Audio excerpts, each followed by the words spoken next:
Good afternoon, everyone. We should get started in just a few moments. Thanks to Davis and Brian for putting your names in the chat. For those of you who are committee members, if you would put your names in the chat so that we know that you are here. If you are a committee member who is on the phone, if you would unmute and let us know that you are here.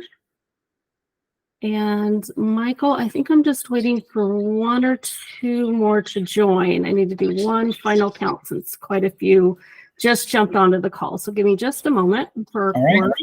Great. Thanks, Sharon. Yep.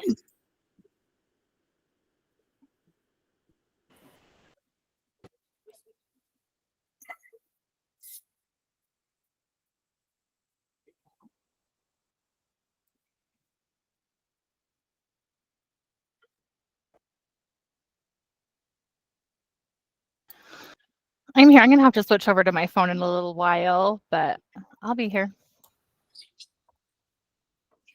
Thanks, Colleen. Okay, Michael, we do have a quorum, so everyone is awesome and on time today. Thank you so much.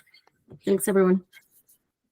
Thanks, Sharon, and welcome everyone to our January Medicaid, Medical Care Advisory Committee, also known as the MAC. A lot going on as we start the new legislative session this year and start a new year's worth of Medicaid program policy adoption. So a lot to get to today, but first let's start with our meeting approval. Those were sent out prior to the meeting, and if you've had a chance to review those and feel comfortable making a motion, we'll entertain a motion for approval, or if you have any recommended changes you'd like to make, why don't we have people speak to any changes first? I'd move to approve. I didn't see any changes. Okay, thanks, Kim. Do we have a second? I'll second that. Thank you. All right, so we'll vote as we usually do by silence, unless you oppose adopting the meeting minutes. Then we'll just have you be silent, but if you have an opposition to the vote, let us know. Okay, we will consider those approved unanimously. Thank you.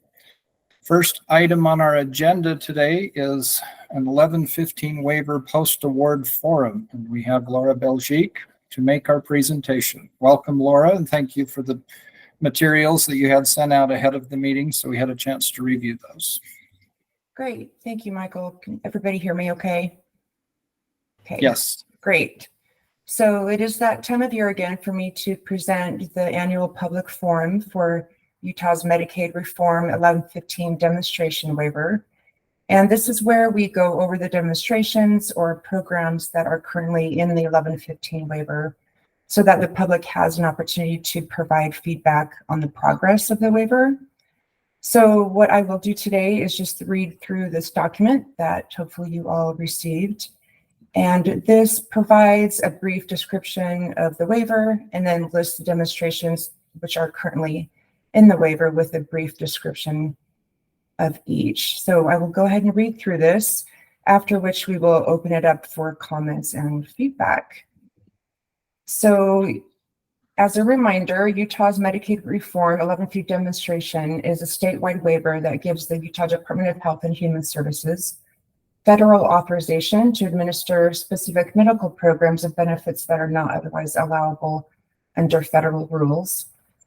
Utah's demonstration was approved in February of 2002, implemented on July 1st of 2002.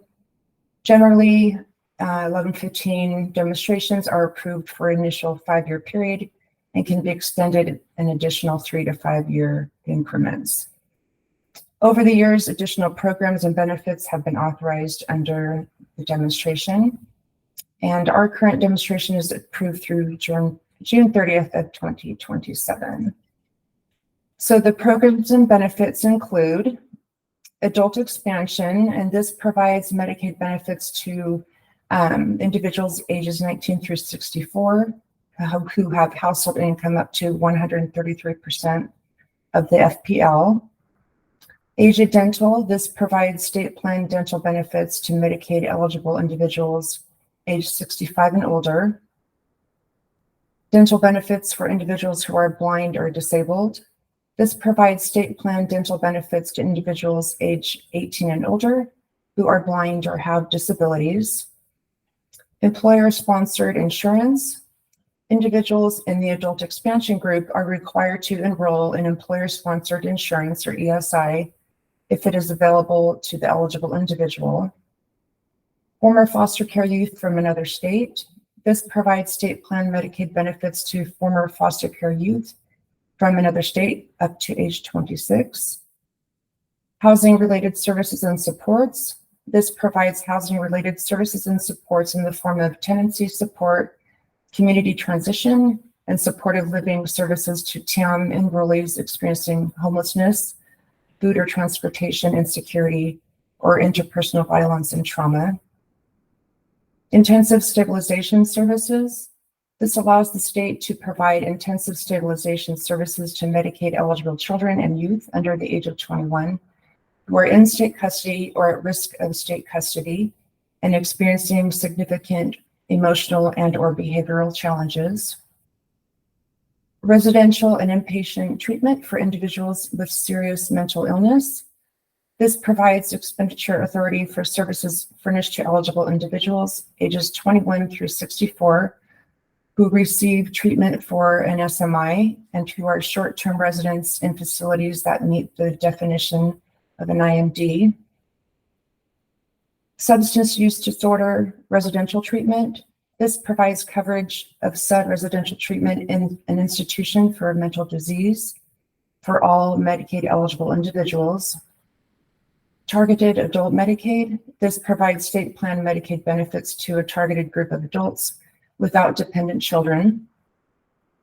Targeted adult dental benefits. This provides state plan dental benefits for targeted adult Medicaid eligible individuals who are receiving substance use disorder treatment. Utah's Premium Partnership for Health Insurance. This provides premium assistance to help pay the individual's or family share of monthly premium costs of employer-sponsored insurance, or COBRA. And then finally, Utah Medicaid Integrated Care. This allows the state to operate an integrated managed care program combining physical health and behavioral health services in 5 Utah counties for the adult expansion population, not including the target adult population. And then just a note, and I know this has been mentioned in the last little bit, that the current eligibles and non-traditional benefit demonstration population did move to the state plan effective January 1st of 2024. So members of the adult expansion population with dependent children also now have uniform state plan benefits. And then lastly is just a table, an at-a-glance table for current enrollment numbers. You can see those there. And then additional information can always be found on the waiver website. So I've included that at the bottom there, the link. And we can now open it up for comments and questions.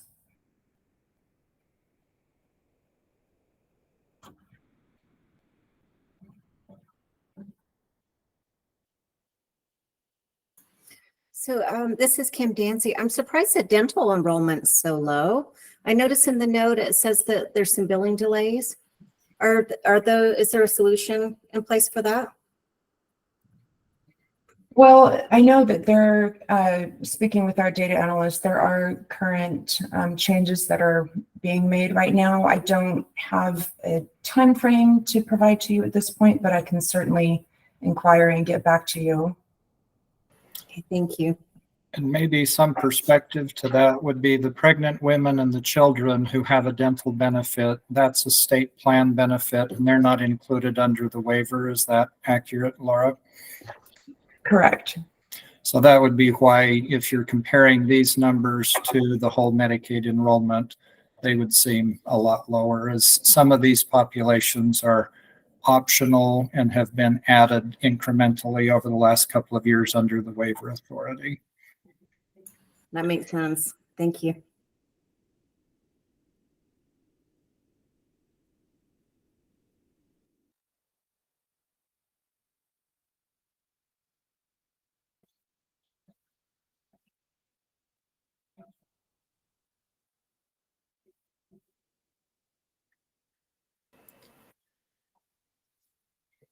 Laura, do you have any specific type of feedback that would be most helpful? I mean, if people just generally want to say, we're happy to have the current delivery system, we appreciate the state offering some of these benefits that are optional through the delivery system, or don't have any concerns, is that helpful for you as you write up your report and send it in? Or do you have any other ideas, I think maybe just to help the MAC members or anyone participating in the call feel like offering something that could be helpful to you? Sure. I think the description you gave is really accurate, and it is just an annual opportunity to provide feedback on the progress. So just as you mentioned, and we're always able to take additional comments, questions that can be either emailed to me directly, or there's an 1115 email address that I can just drop in the chat.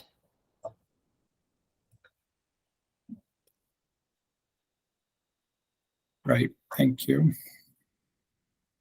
Thank you.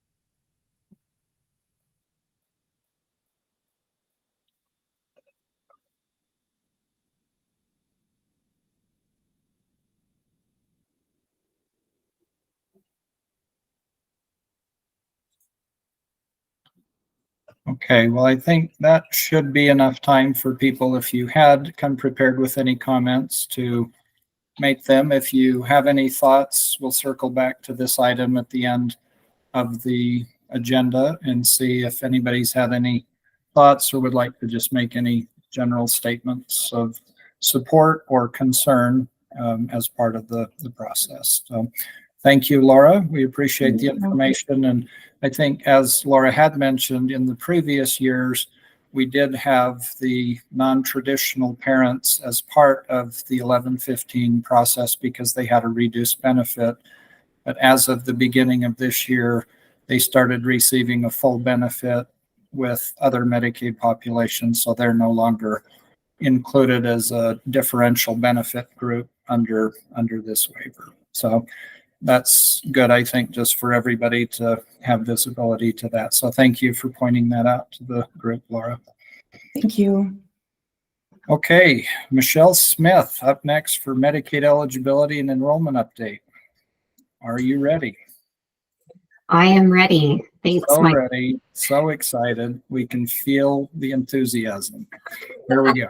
You should feel that enthusiasm. Okay, I will present. Okay, so this is the January unwinding report. And to start off here, this is the snapshot that I usually show to start off each time, just of the progress that's been made and where we are in terms of total enrollment as of December. So you can see we have a total of 376,370 individuals currently enrolled on Medicaid as of the December of 2023. And of those, in this lower bar, turquoise color, roughly around 71,481 individuals that we are keeping open on Medicaid. As mentioned before, what that means, these are individuals who were kept open during the public health emergency that were determined either ineligible for Medicaid at that time, or we were not able to get enough information to make a decision. So they've been held open until they are scheduled for their review. Scrolling down, we are in the month of January, which is the 11th month of our unwinding period and efforts. A lot of work that's been done so far up to this point.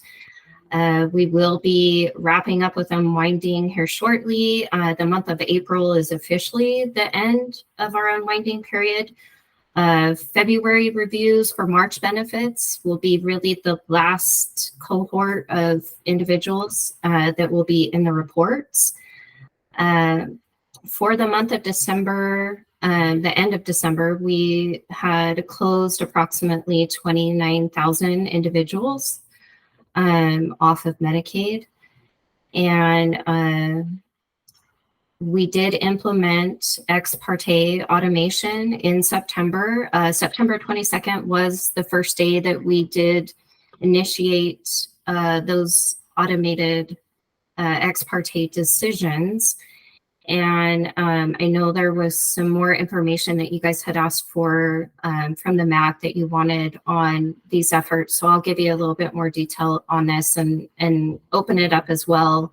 Melissa Presley from DWS is also on the call, and please, Melissa, feel free to add anything that I miss or that you want to mention. But in the month of September when we started this, we were roughly around 13.4% completion of those ex parte automated ex parte efforts.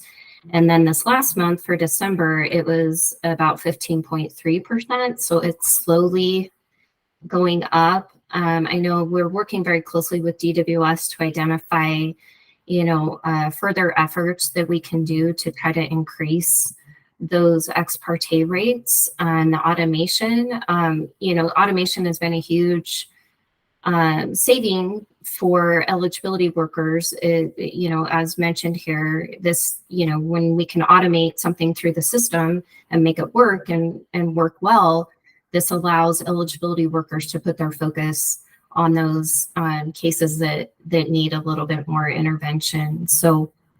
So far, we really haven't seen a whole lot of issues or defects. It's more just process-wise working through some of those bumps in the beginning, but it's been pretty successful so far. And I don't know, I'll open it up right now and allow Melissa to add anything you might want to add.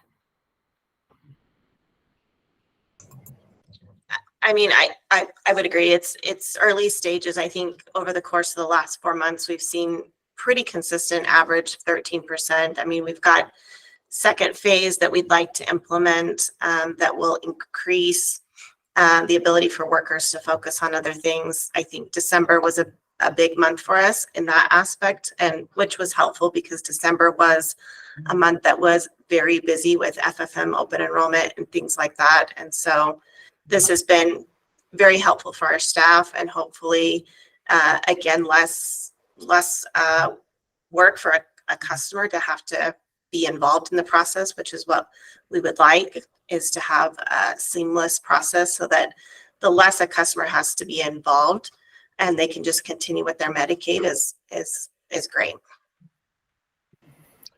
Great, thank you. So just to restate then, prior to September 22nd, what was your percentage of ex parte numbers, and what is it now that you're experiencing? I heard 13, 15%. If you could just kind of state that in terms of what the overall change is after the implementation. So this is just the percentage we're talking about is the automated process. So prior to September, we still had ex parte process, but it was a worker was doing that. So I think our overall ex parte percentage has remained the same. What it's done is they'll allow probably the 15%, we're kind of averaging of what the system is doing versus what the worker would have done. So Okay. our overall percentage with ex parte has remained mostly the same.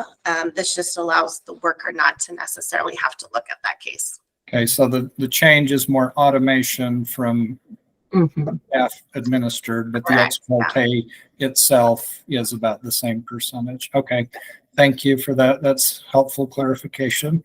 I see Stephanie has a question. Stephanie, let's go to you. Thank you. And thank you, Melissa and Michelle, for that update. So I remember when we were talking about like that list that CMS gave y'all, there were some ex parte like options that we declined to do. If I recall, Michael, I feel like you probably know this, but there were some that we did and there were some that we declined.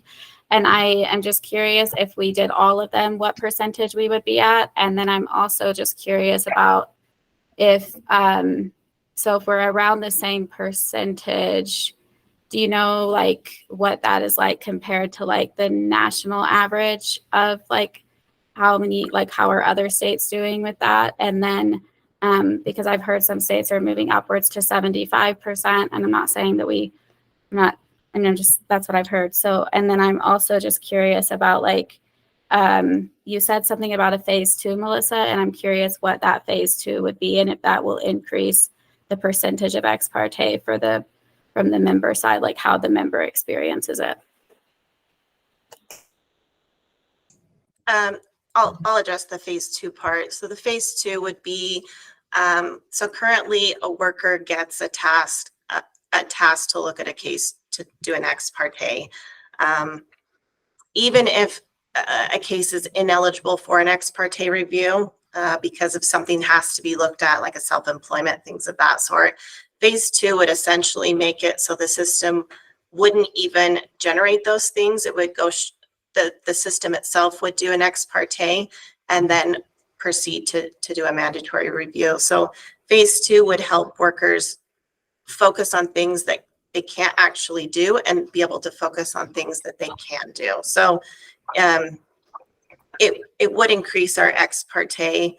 I don't know percentage wise what it would do, but it's more about kind of weeding out what truly can't be done as an ex parte, and the system would essentially look at that and complete it for us. Yeah, no, thanks for adding that, Melissa. And we're hoping to, Stephanie, with that phase 2, that just helps us to increase even more, right? And I think in terms of the national numbers, I believe was one of your questions, right? And how we compare and all those things. So I'll say one thing, and then I'm going to ask Brian maybe to help speak to that. But I will say, I think it is difficult sometimes, and you guys are aware of this, each state is different in how we conduct eligibility, the programs we look at, and the verifications our verification plan that's approved by CMS on how we administer, the program.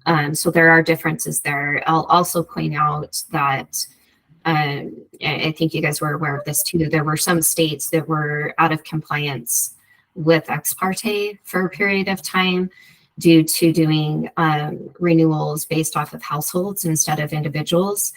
I'm not sure if that factors into some of those national numbers, but that is something to consider and look at when you are looking at those rates. And that's something that states have had to work towards to be compliant over the past few months, but we were not one of those states that were renewing based off of a household. We were doing that based off of in compliance with individuals. So yeah, I'll let Brian speak to that, but Rachel, I don't know if you wanted to insert your question first.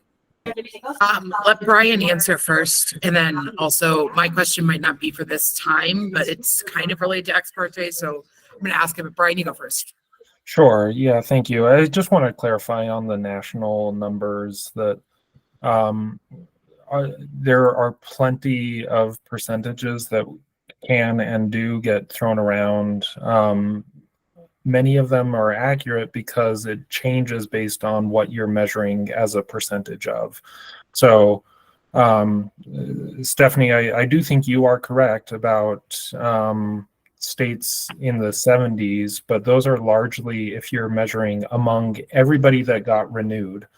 And if we were comparing Utah's number, we're higher than 50% that are renewed via ex parte if you only look among people that have been renewed.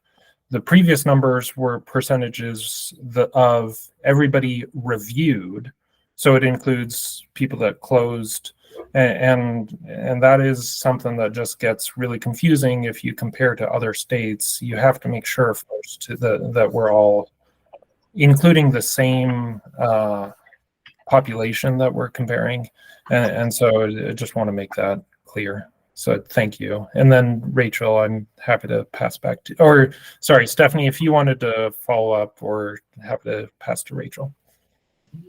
No, Rachel could go ahead. Thank you, Brian. Yeah, thank you. Okay. I think I got like a small, I'm at the Capitol right now, so I apologize for the noise level. I was just wondering, so this was brought up, so I know Utah had declined doing the temporary SNAP and TANF ex parte option that was like kind of under that like temporary unwinding option. I was wondering if we had an update on pursuing that permanent option. Is that something that you guys are still pursuing? Is that in the works, or is that kind of been kind of shelved for now? I don't know if this is the appropriate time to ask it. I just figured we were talking about ex parte, and I'm just interested in that one, I think specifically, because I think I said it's kind of a no-brainer, at least for me, but thanks. Did you Yeah. want to answer that one, Brian? Is that Sure, I'm happy to. Probably same answer as you, but we are pursuing it. We do need CMS technical assistance in applying that, and we've requested that. It has taken a little bit longer than we had hoped, but we still are pursuing that. But yeah, just for the broader audience, it is to change the income verification plan and use that as a data source in eligibility determinations. Thanks, Brian. I appreciate it. Yeah, thank you. okay? I think I'll scroll down if that's okay, Michael, and just complete going through the report. This information next has been standing information on this report, just for reference for anyone who may be confused by the CMS reporting versus our online data dashboard, and why there's a slight difference in that. We are looking at slightly different things. We did update our online dashboard for January 8th. So for those of you interested in looking at those numbers, feel free to go to medicaid.utah.gov/unwinding, and you can pull up our data dashboard and look at all of the detail there. We did complete our 10th CMS report on January 8th and submit that. That report showed that we had 37,201 individuals that were reviewed. Of those, 14,396 stayed with Medicaid and CHIP. 360 were no longer eligible and automatically referred to the federal marketplace. And 17,280 of those were closed for paperwork. And the number one closure reason was for incomplete review. An addition that we've added to this month's report right here with this bullet point, CMS released some guidance late last year wanting states to report on those pending reviews for each of those monthly reports. So of the last 6 months that we were required to submit to CMS in December, there were 12,823 individuals that were pending during each of those monthly reports. And the results of those reports that we submitted to CMS and also updated on our Unwinding webpage, 6,384 individuals were renewed coverage by eligibility form, renewal form. 2,643 of those individuals closed, determined ineligible, and 3,796 individuals closed for procedural reasons. This information is also standing, just more FYI, kind of what to expect next over the period of time. And coming up here on December 22nd, we did initiate those ex parte reviews that were February renewals for March benefits. And then what to expect next is we will submit our next monthly report to CMS on February 8th. We will also update our online data dashboard with the new data. And DWS will start reviewing March cases for April benefits on January 22nd. So coming up here shortly. So that concludes this report. So I will just pause, Michael, and just ask if there's any other questions. Okay, while we're waiting for committee members to think if they have questions, I have a couple of comments just right here on this page. It seems like we've gotten away from listing the previous month's disenrollment numbers. So we've done that through October benefits with the 28,000 and the September benefits of 32,000 individuals closed and on the prior document. But as of the November benefits and the December benefits, we haven't included those here in the bullet points that's being displayed. And we're looking for a historical, like every month as you give us the figure, and this month it's about 29,000 people. So I think the hope would be that not having us have to go back to each month, each prior month's report to see how many people were closed for December benefits, that would just be added to this sheet as you update it each month. And it looks like we're missing a couple of the previous months. So if we could just make sure to do that for going forward, I think that would be helpful. And then just to make sure we're all following the same timeline. So you have 3 more months of benefits to review. Is that correct? On a 14-month plan, you said you're on month 11, because I believe you've done initially April benefits or benefit review. It seemed like we closed people at the end of April for May was our first iteration of this. And you've already done the January. So do we have February, March, and April? Those are the final 3 months of the full unwinding. Is that where we're at? Or could you just provide any clarification on how much longer we think this process will continue? Yeah, no, absolutely. So I'll address both things. So thank you for pointing that out, and definitely mishap on my part. So I'll get those numbers added to this report just for that historical. And then second, in terms of the timeline, we did go, if you remember, CMS allowed states 3 different options on when to start their unwinding process. And Utah went with the second option. So we started unwinding in March. And with that, we actually get 2 months after the last review month to wrap up our unwinding efforts. So with your question, our last official unwinding month would be February reviews for March benefits, and then we have through April to wrap that up. So it really runs from March through April. So if that helps, and I'm trying to find that CMS had a really nifty kind of little chart to show the 3 different options, and I can share that just so you can have like a visual with that. Okay, yeah, I remember kind of looking at it at the beginning with the options and whether you did a 9-month or a 14-month timeline, just in terms of the practical realities. So if I'm understanding you correctly, you effectively have 2 more months of benefits to review, but you get to spill into April as you're reviewing for the March benefits. I believe we may need to return to that. So my memory, apologies here, but that March begin date was because we began the ex parte reviews that were really for because you didn't close anybody till the end of March or end of April, right? Yes, you're correct, exactly. So it was reviewing for May benefits, and so the last unwinding closures would be at the end of March 2024. Yes. Reviews for April benefits is my memory of this.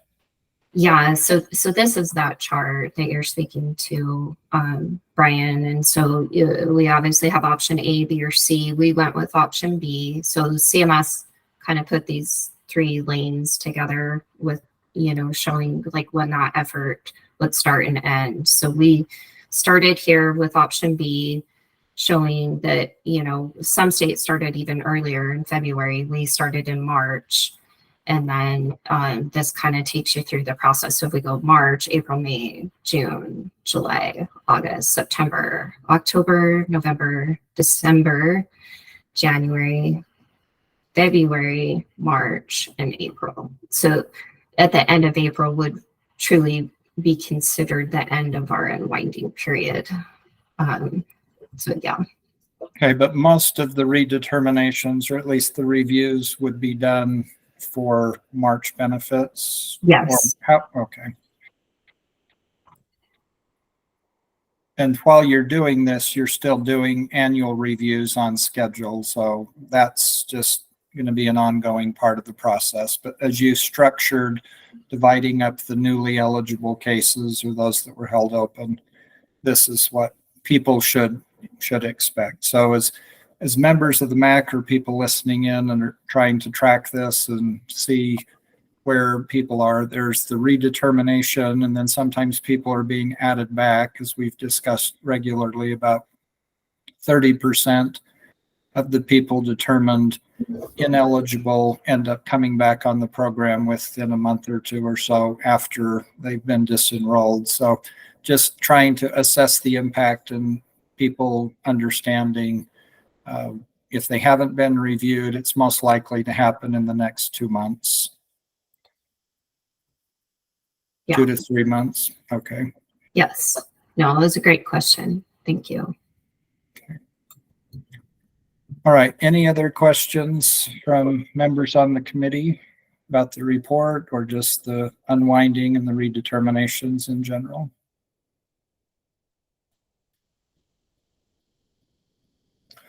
Okay, well, thank you, Michelle and Melissa, for your presentation and answering those questions, and Brian for offering additional insights and perspective on the maths. Okay, Stephanie, we have you next for notices of the notice committee report. I guess just by a little way of background, Stephanie's been working on this Medicaid Notices Committee, trying to offer some perspective from the client's perspective on how some of these notices feel coming from the agencies in terms of communication, and trying to offer some perspective and feedback. And we have her scheduled to present some of the observations she has and what some of the outcomes have been of her and other people's work on the Medicaid Notices Committee. So thank you, Stephanie, for agreeing to present. We'll let you take some time to work through that. Thanks. Thanks, Michael. Okay, Sharon, we can go ahead to the next slide. I'll just give a little bit of background. So after applying, so I applied for Medicaid starting in 2016, and I won't go through all of the details, but I began getting notices in the mail telling me about the verifications process. And I was cognitively a lot less capable back then, but also like I would ask other people for help, providers, like my doctor's office, like multiple people. And I would find that a lot of people found that some of these notifications were confusing. It would take me a while to finally be able to enroll, but even after enrolling in Medicaid about a year later, I still remained really confused by the notices that I would continue to receive. And for those of you who've been around on the MAC for a while, you might remember before COVID, I brought like a box of all of my paperwork to one of the MAC meetings just to like demonstrate like how much paperwork beneficiaries are expected to navigate in this process. And for a while, I thought maybe it was just me, but I've learned since then that it's not just me. The MAC conducted a study about beneficiary preferences for communications and found that confusing notices was frequently discussed. Kaiser conducted a focus group about the unwinding and found that many members commented on confusing notices being a barrier to renewal and to keeping themselves and their families covered. And in Utah, a beneficiary focus group conducted, I believe in 2021, respondents cited significant confusion with notices, that they lacked clarity, were not specific about what you're supposed to do, caused fear and anxiety. One respondent commented something about their heart jumping in their chest with worry when they would get notifications, because of just the stress that they might feel having to go through a renewal or navigate various paperwork. And so I want to just say, like, this presentation doesn't represent anyone else per se, but I do really strive as a consumer and beneficiary representative on the MAC and on this subcommittee to factor in more than just my own perspective. If I was just like here for myself and my own ability to access Medicaid and have a more seamless experience, I would have stopped coming and participating as soon as I got the contacts in Medicaid that helped me and my brother iron out all of my issues. But I continue to show up because I'm not going to leave behind my neighbors, my peers, and just strangers who are still struggling with this process. I really believe in what can happen when people can get the health care that they need in critical times of their lives. And I think it's really important that the way that members are communicated with and to is clear and meets them where they're at. And just in order for me to kind of try and learn from my peers and learn from other beneficiaries, I listed some of that. I've just done a lot to try to understand more than my own perspective. And so presentation is my own, I don't show up in these meetings, or I don't show up in any of this work for myself. And I don't say that I really care about these people. And I just believe that we've got to do what's right for them. And so I say some of that because I realize I can bring some criticism sometimes. And while there may be some elements of suggestions for improvement or criticism even in this presentation, I do appreciate the effort that has been put forth, but I also need to be really honest about what I think is and isn't working, and what I think can and just isn't actually helping the beneficiaries. I mean, we've had 150,000 Utahns less coverage in this last year, and I think it's important we have an honest conversation about it. So next slide. So the Medicaid Forms Subcommittee, it was formed in 2021, and I really appreciate Maras from DWS, Jeff Nilsson, Jesse Mandel for their work in launching the process. It's currently administered by Michelle and Gina and others from DHHS, and they kind of lead and administer the committee and subcommittee. And the purpose of the subcommittee is to collaborate across agencies and gather feedback from beneficiaries and consumer advocates about how to improve notice communications with members so that members can better understand the communications that they receive and make decisions accordingly. Attendance does vary with, the most representation, most consistently, at least from DHHS. At the most, in my recollection and in reviewing some of the minutes, there's been no more than 2 beneficiaries in a single meeting. On average, 2 or 3 consumer advocates will attend, and periodically 1 or 2 industry representatives. And I am grateful to the other MAC members who have attended and appreciate your contributions in that way. The next slide. I wanted to just kind of run through the process of the committee. From my perspective, of course, I don't always understand what's happening behind the scenes, but so attendees, beneficiaries, or consumer advocates who have experience with the notices are asked to share what forms are the most confusing or need to be reviewed. And again, I appreciate the willingness to hear out where we might be dealing with some difficulties. DHHS will pull the notice and use the share screen function to go through the notice, often line by line, and figure out where can the notice be clear or shortened. The feedback is if the feedback that myself or others give, if it's not always clear about what we would like to see instead, but it might just be something like that's too long, or can you shorten that or be more concise, DHHS will kind of wordsmith and work on some ideas for how to reach the objective in a more concise way. DWS looks at the feedback and, they collaborate together, I believe, both agencies to determine if changes can be implemented or if it will create problems with their operational workflow, because some of the forms are being used across various programs. So you might be able to change something on a medical, for a Medicaid application and that process, but you can't change it because it's also going to be sent to the SNAP beneficiary. And so some forms do take multiple meetings to go through, especially if there is a lot of back and forth, within agencies or within different stakeholders about what can and cannot be changed.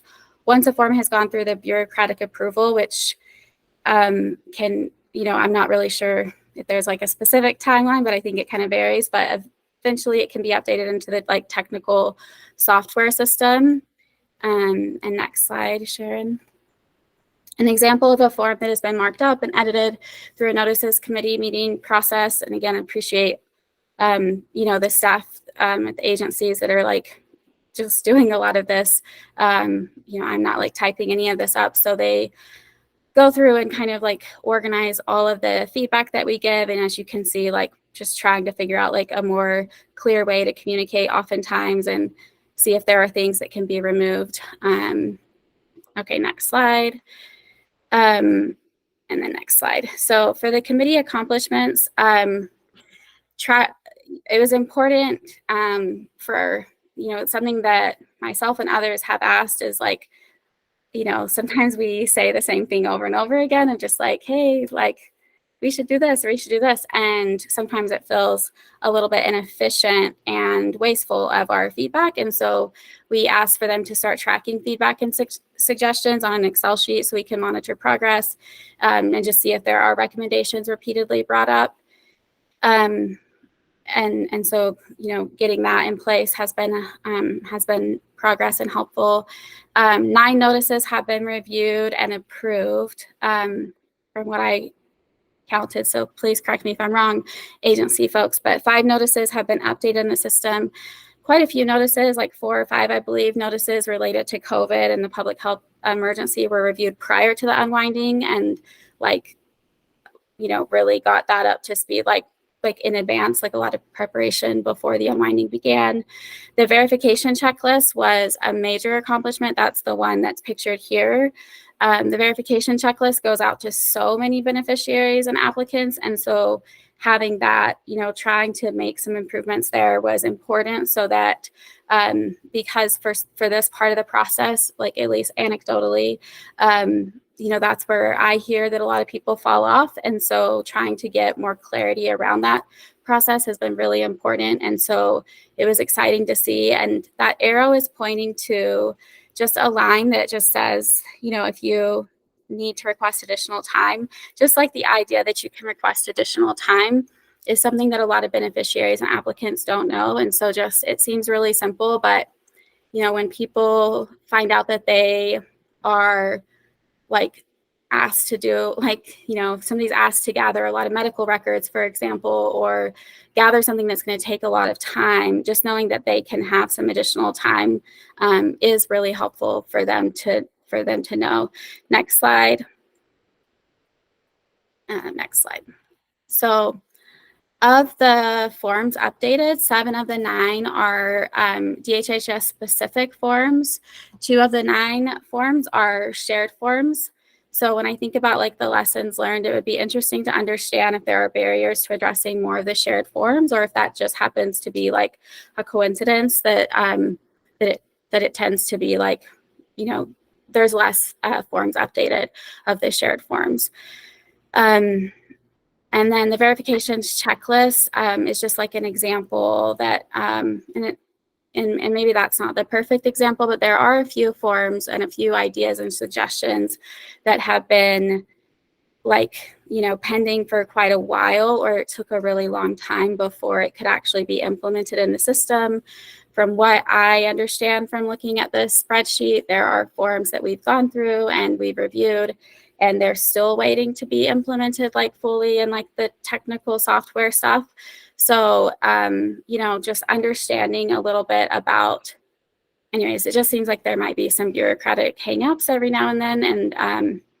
And then there is low beneficiary engagement. And so just thinking, what is the best way for each stakeholder group to contribute to their best ability, experience, and expertise, and what can they bring to the table, and how can we kind of optimize what everybody brings to the table so that the process just is better overall and produces better results, is something that I've been trying to think about. And so next slide.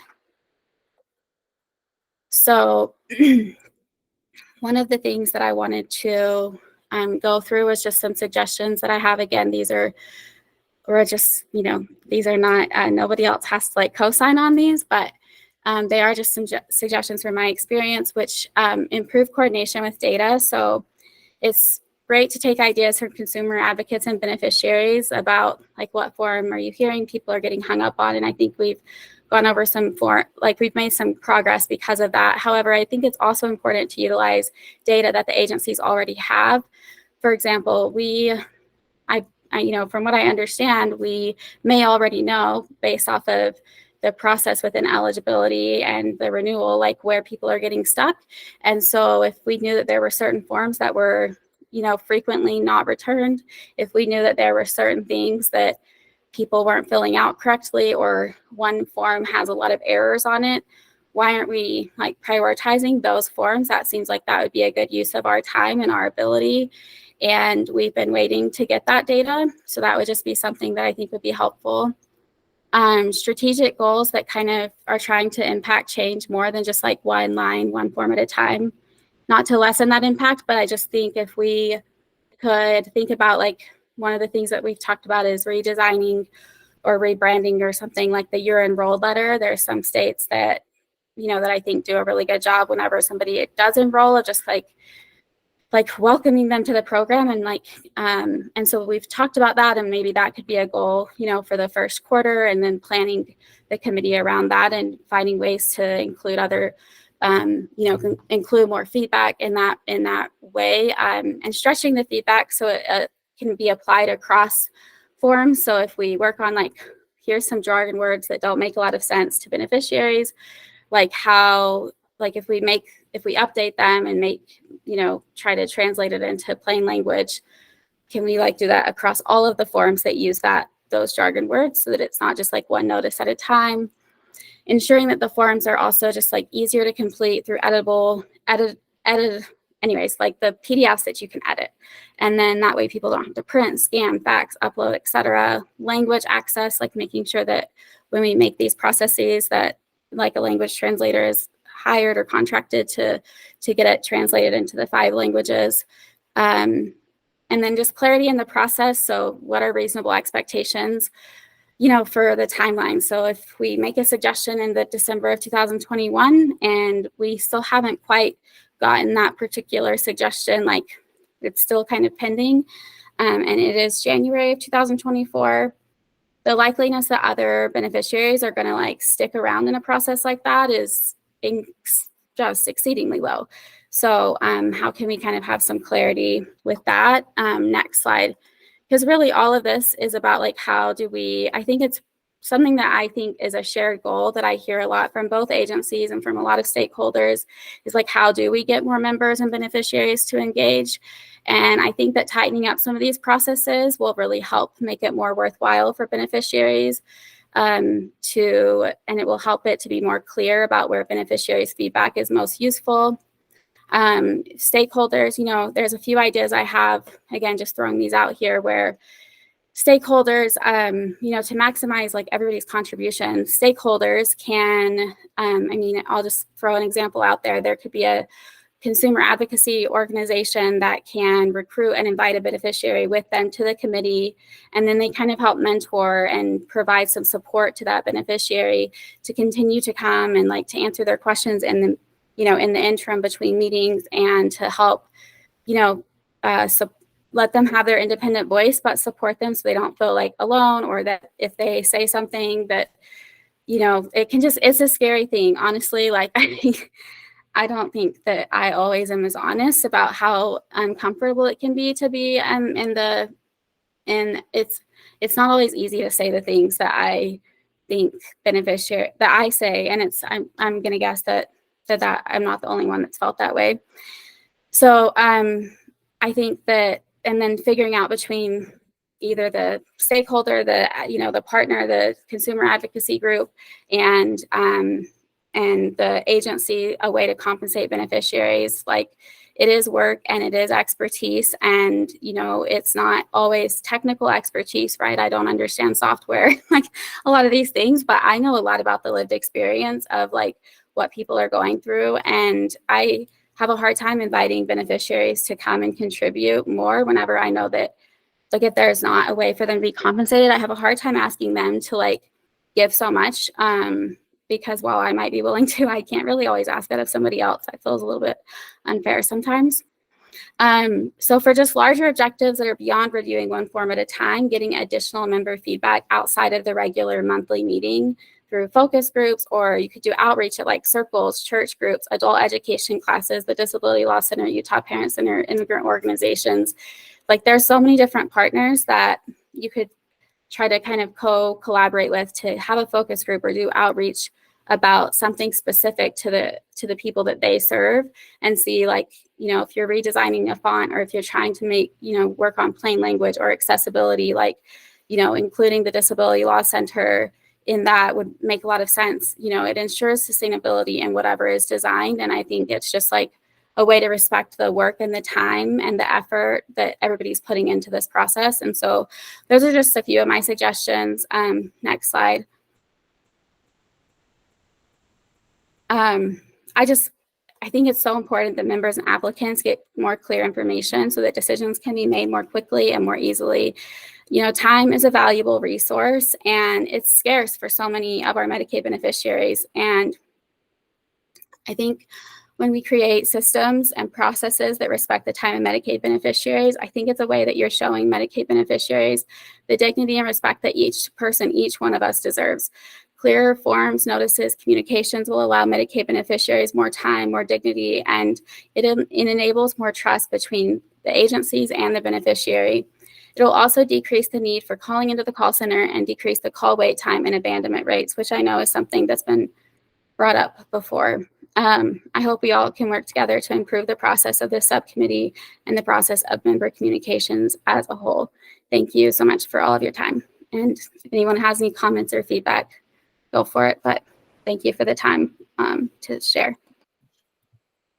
Thank you, Stephanie. We appreciate you taking the time to participate in this committee, the committee notices, and provide your feedback and perspective from someone experiencing the program from the outside and your viewpoint, and then taking the time today to share with us what you have experienced and tried to share. Looks like we've got a lot of positive comments coming in from other members of the committee, so I think that speaks highly to your involvement.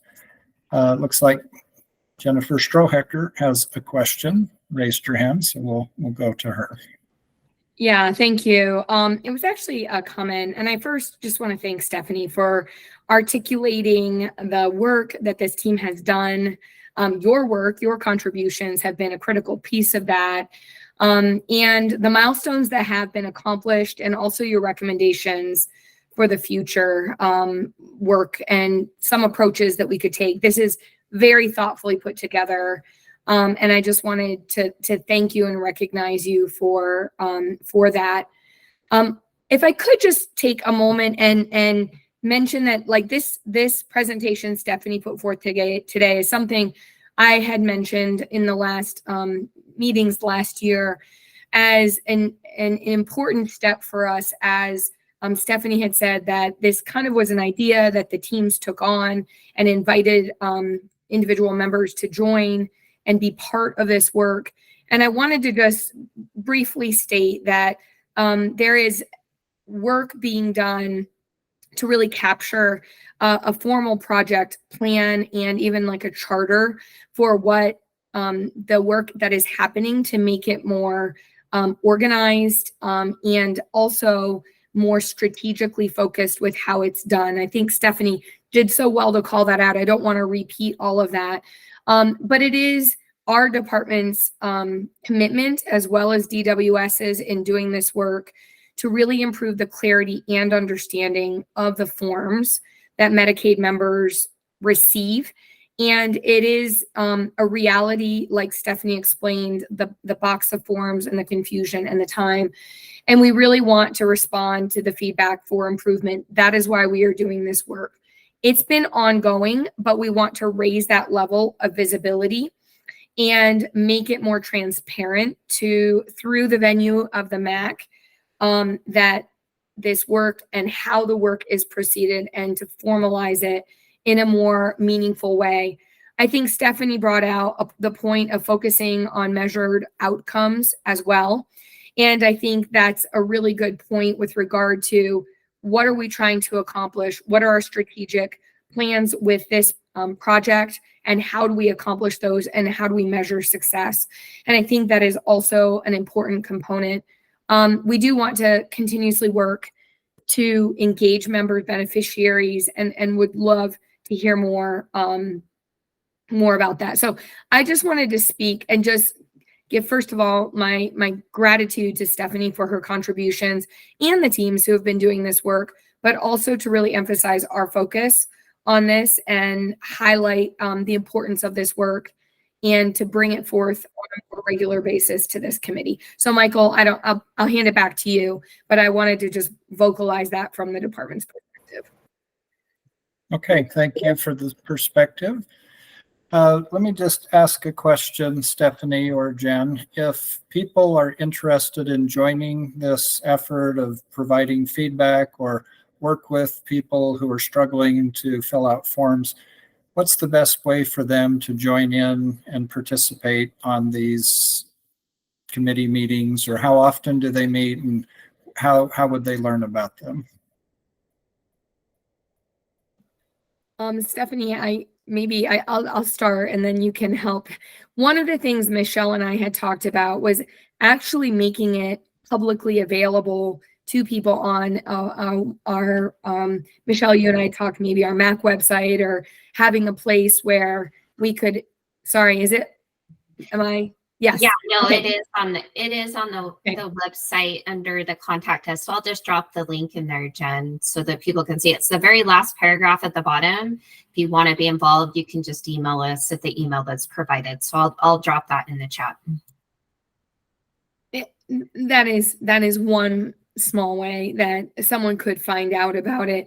But I think raising the visibility of this is a way that we, is there a way to be more transparent, to work with partners and let them know about this work and how we could engage them. So I'll let others speak too. But it is something that Michelle and I have talked about with regard to having, and then also creating minutes and like updates. Meetings is something we had talked about, just brief minutes with brief, like, this is our charter, and making that publicly available as well, right? Like, this is the work we want to do, and here's some of the progress we've done. So I'll stop. But Michelle, if you have anything to add, I know that's sort of the vision of the ways we've thought about making it more visible to people.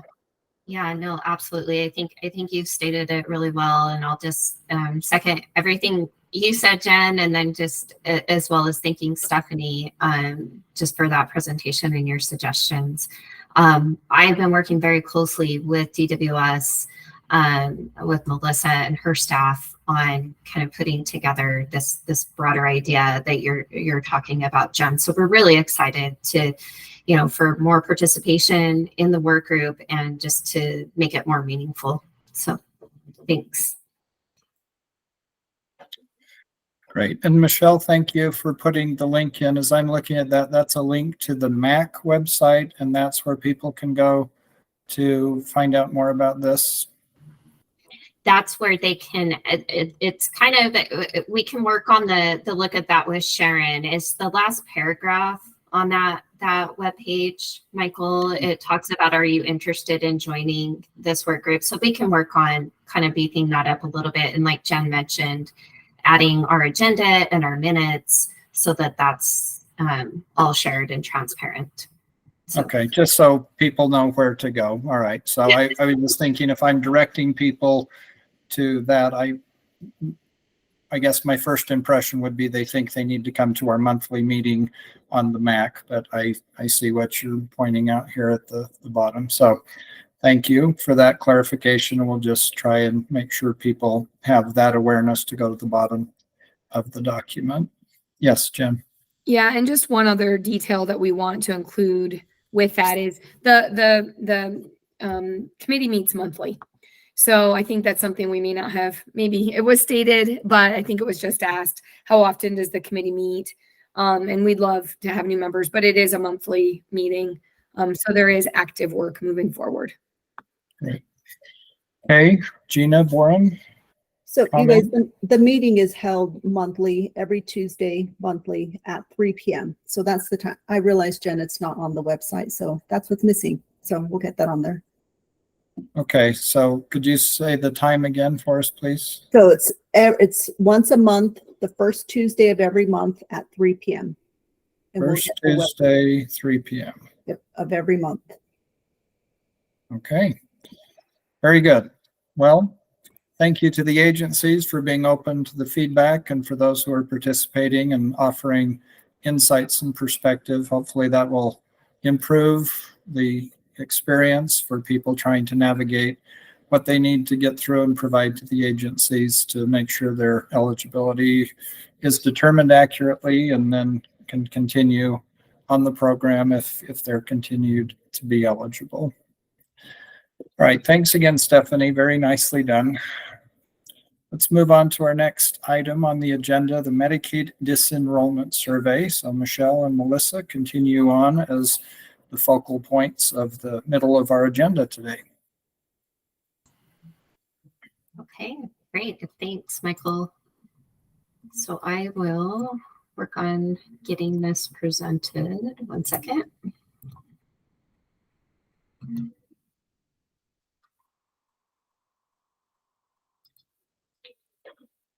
Okay, so hopefully you all can see that. Do you need me to make that larger or is that good? We can say it. I think it's at least readable for me with my glasses on, but I'll let others comment if they can't see it. Okay, perfect. Thanks, Michael. All right, so Melissa and I are going to kind of take turns here going through this summary of the disenrollment survey for our Medicaid members. So I will just start us off. So background on this, at the beginning of the COVID-19 pandemic, the federal government declared a public health emergency, which is also known as the PHE. They offered additional funds to state Medicaid programs, but required state Medicaid agencies to continue Medicaid coverage for nearly all members, even if their eligibility had changed. As a result, nearly all Utah Medicaid members had remained covered for the previous 3 years, regardless of eligibility. With the end of the PHE, the public assistance programs returned to pre-pandemic rules. In a process referred to as Medicaid unwinding, states are required to review all Medicaid cases to ensure ongoing enrollment eligibility. Over a 12-month period, each member must go through the same annual review process that was in place prior to the pandemic to determine if they still qualify for Medicaid coverage. So the survey methodology and overview, the purpose of the Medicaid disenrollment survey was to better understand why Medicaid members did not renew their enrollment and solicit feedback regarding the renewal process. Respondents were asked specific questions regarding their reasons for disenrollment, renewal process, overall satisfaction with the program, customer service, and current health status. The Department of Health and Human Services contracted with Lighthouse Research to develop, distribute, and analyze an electronic survey administered by email to former Medicaid members. DHHS provided Lighthouse Research a list of Medicaid members who had been disenrolled in the past 6 months, with at least 1 month of gap in eligibility, and which DHHS also had their email address. All data collection for this survey was completed between October 11th through the 17th of 2023. Lighthouse Research completed a total of 1,003 surveys, allowing for an overall confidence level of 95%, with a margin of error of plus or minus 3.08%. The results presented in the survey are based solely on member responses. They reflect the perceptions reported by the member and were not validated against state agency systems data. So we'll start in with a summary of the findings. Reasons for disenrollment. What is the current status or health coverage for you or the members of your household? When asked about their current healthcare coverage, respondents most frequently said they or the members of their household have employer-provided health insurance.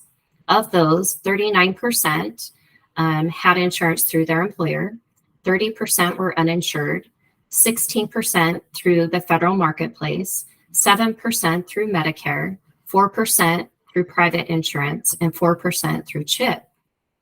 From your point of view, which of the following describes the reason you or another family member in your household is no longer enrolled in Medicaid? Of those, 51% said that their household income was too high for Medicaid eligibility limits. 24% said they or their household members have other health insurance now. 18% said the department took them or their household members off. 14% did not complete the renewal process. 11% didn't think they or their household members still qualified for Medicaid. 4% moved out of state, and 4% decided they did not want or need Medicaid anymore. 55% of respondents reported having children under the age of 18 who live in their homes and were on Medicaid last year. 57% of respondents did not attempt to renew their Medicaid coverage this year. Why respondents did not attempt to complete the renewal? 35% said they did not need Medicaid anymore.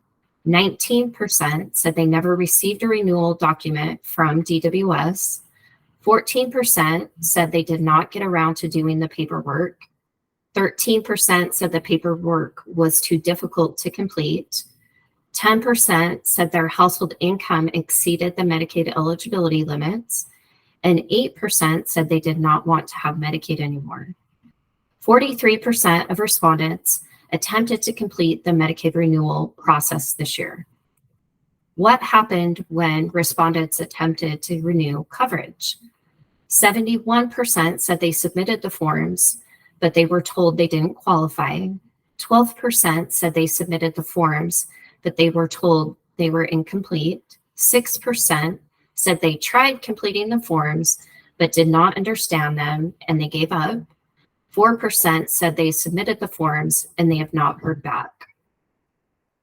So this next section, I'm going to pass the torch over to you, Melissa, and I'll just maybe pause for a second too. I didn't say this in the beginning, but we're almost through this summary. So if you just allow us to complete kind of this summary read, and then we can open it up for questions if that's okay.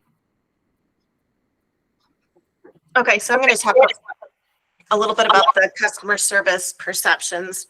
58% of the respondents said they did reach out to DWS, and out of those people that reached out, 58% of them reported that their issue was resolved within 7 days. So kind of evaluating the respondents' information, we looked at the renewal process in itself, the documentation, and the forms. So you can kind of see in the very easy section, 6% said reviews, easy. Documentation, 11%, and the forms, 11%. Somewhat easy, somewhat difficult, very difficult, or not applicable, or they just don't remember. This was based on, and correct me if I'm wrong, Michelle, a 0 through 10 scale. So that's how they come to how this was captured. I think on average, it was labeled as difficult. If you just want to scroll down, Michelle.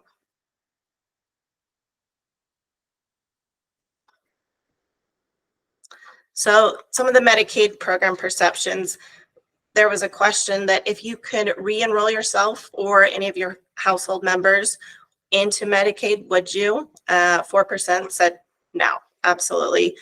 5% probably not, 12% not sure, 21% probably, and 58% said definitely. And out of those people, some of the reasons for that that would re-enroll in Medicaid was cost and coverage were some of the best things about Medicaid. And then some of the things that they said we needed to improve was the eligibility and income requirements. So I just want to talk a little bit about some of the efforts that both DWS and DHHS have kind of collaborated on during the unwinding period to help with this renewal process.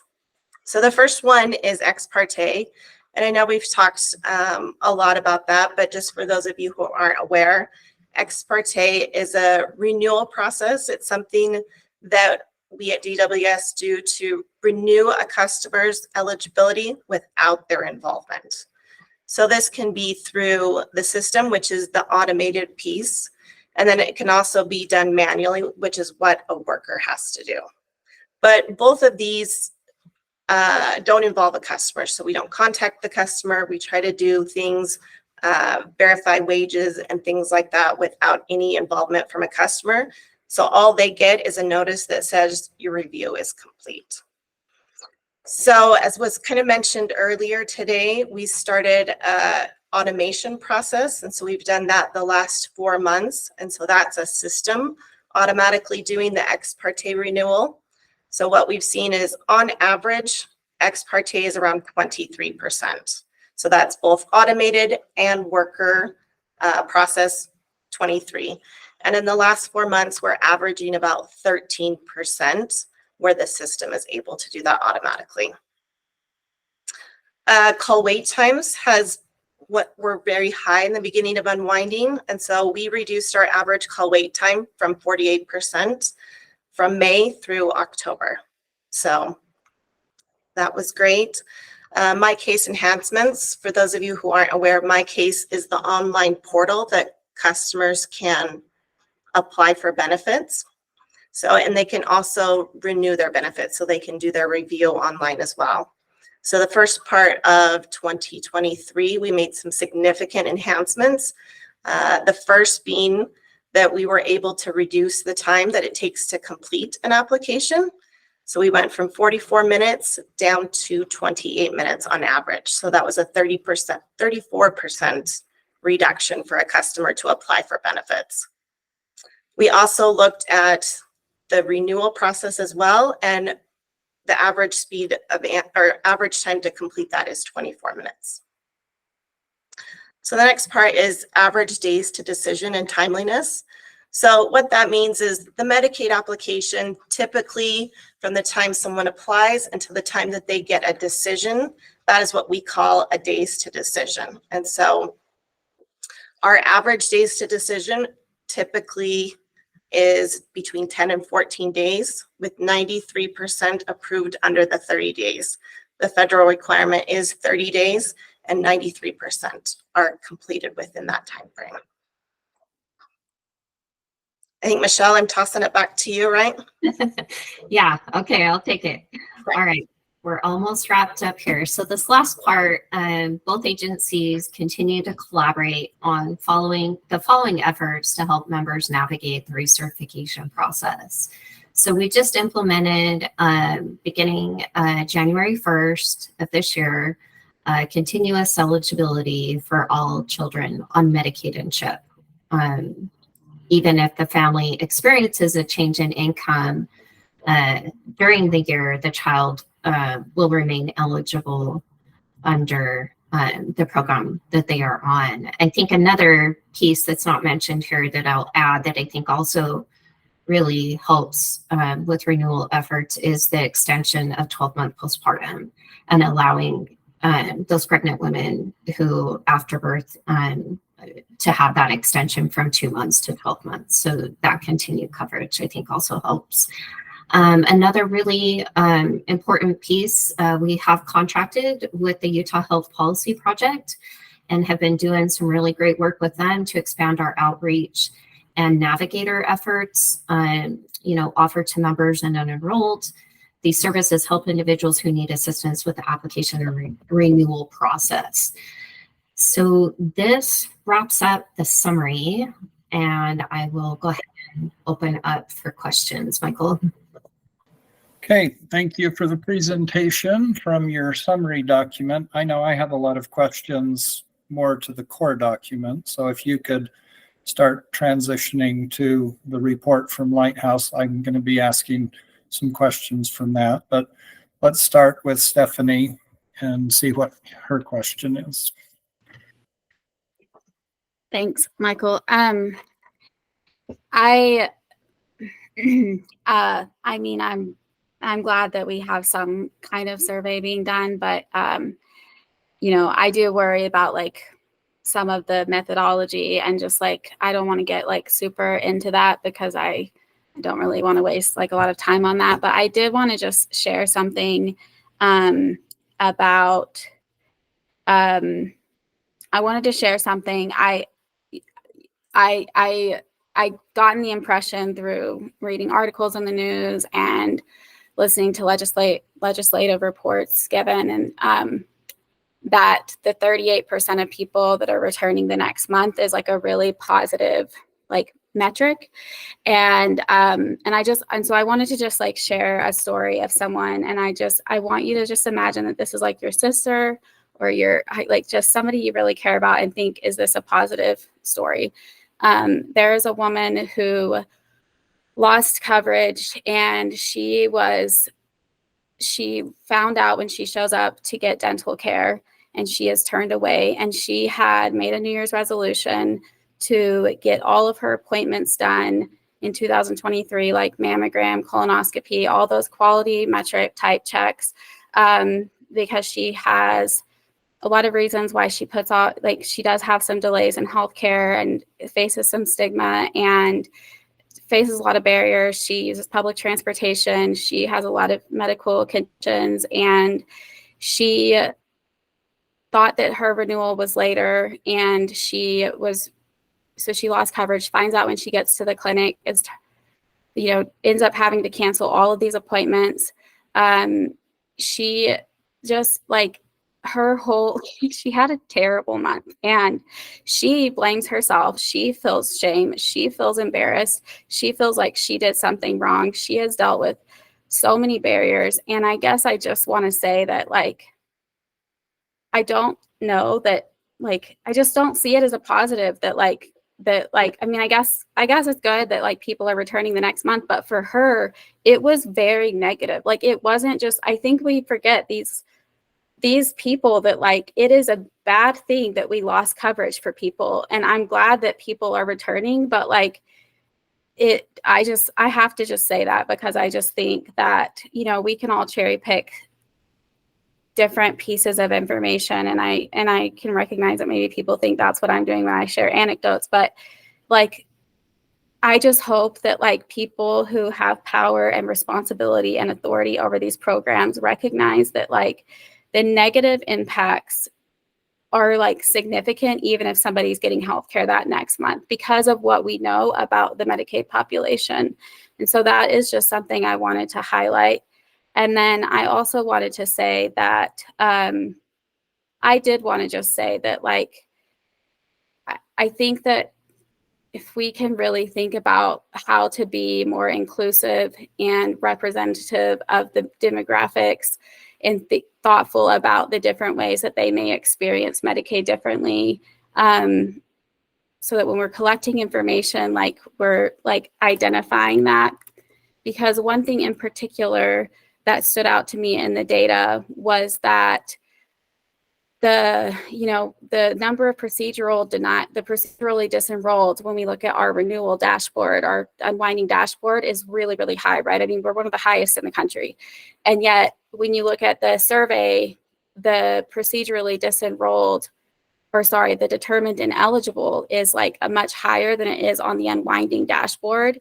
And so it's over representing individuals who are determined ineligible, and they may have good perspectives and opinions. And I'm not saying that they are not worthy. It's fine that we're collecting their opinions, but it's really important that we understand more about the procedurally disenrolled. And I do just want to say that like overweighting and oversampling those who are determined and eligible without putting that into the analysis, like people have to go and do that math themselves, is just like that's bias. And then it's like not reflective in the analysis. And I think it's important that like those are treated as two different and important population groups within those who are disenrolled. And so I just wanted to like highlight a couple of those things. Turn back over to you, Michael, but I'm grateful that we did some of this, but I also think that it would be more beneficial if like we were more representative of the population and a little bit more thoughtful with some of the analysis.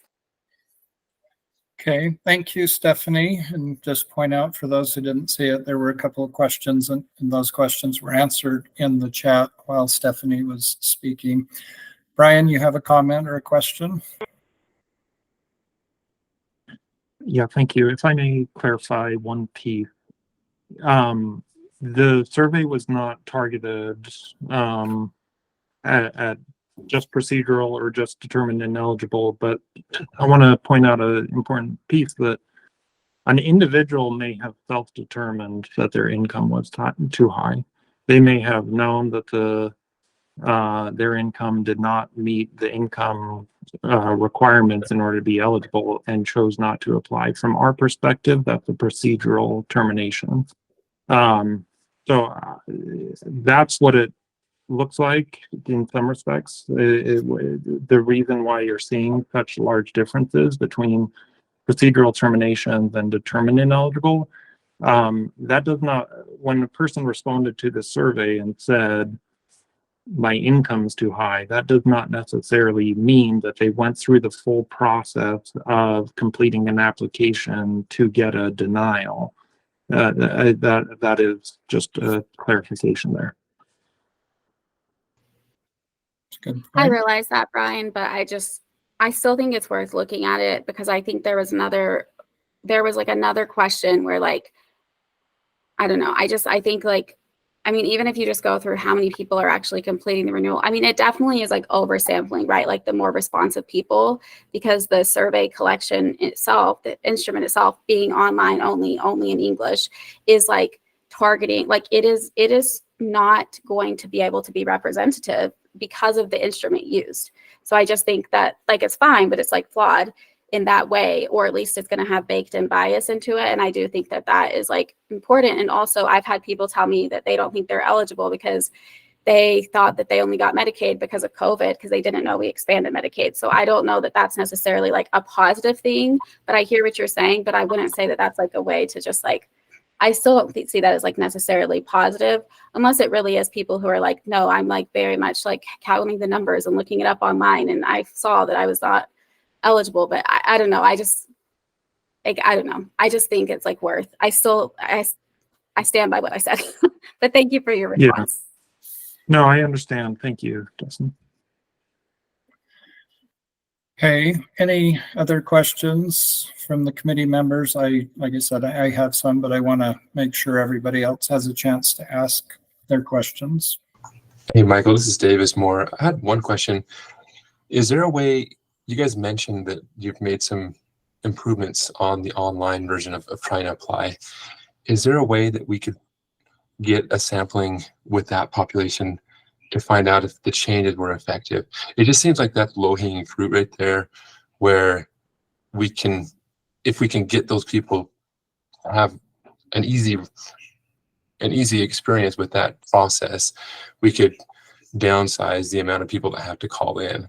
And so I'm just wondering if we can get feedback from those people that are using that system, if it actually is effective or if it's working. Is that easy to do or is that hard to do?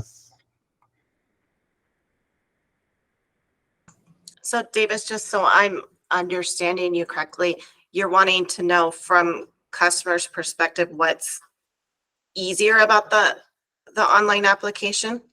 Well, when I sometimes do things online, I'm followed up with a question after I finish. Hey, do you have time to do a survey?